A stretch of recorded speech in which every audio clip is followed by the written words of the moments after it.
எல்லாம் என்பமயம்.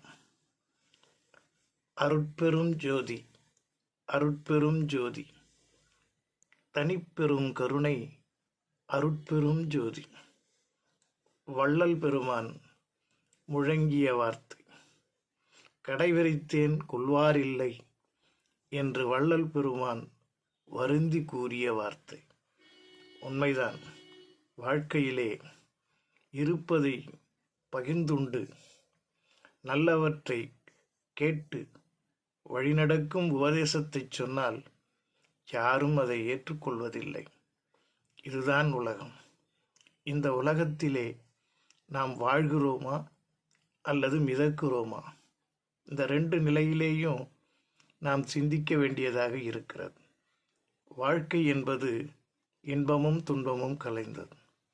மிதக்கிறோம் என்றால் எதை பற்றியும் கவலை இல்லாமல் ஆனந்தத்தில் இருப்பது. இன்று பல பேர் மிதக்கிறார்கள், சில பேர் வாழ்க்கையிலே வதைபடுகிறார்கள். இந்த நிலை இந்த பிரபஞ்சத்திலே மாறுவதற்கு நாம் என்ன செய்ய வேண்டும்? இதற்குத்தானே உபாயம் கேட்கிறோம். நாம் வாழ்க்கையிலே கஷ்டங்கள் இல்லாமல் வாழ வேண்டும் என்றால் நல்ல திட்டமிடல் வேண்டும்.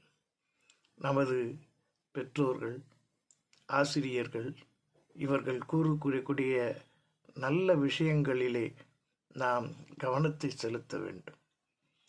ஆனால் நட்பிலே ஒன்று கூடி நயவஞ்சகத்திலே விழுந்து வாழ்க்கையை தொலைத்தவர் எத்தனை பேர் இருக்கிறார்கள். அத்தனை பேருடைய அனுபவமும் நமக்கு பாடம் அல்லவா? சிந்திப்போமா? எல்லாம் என்பமயம்.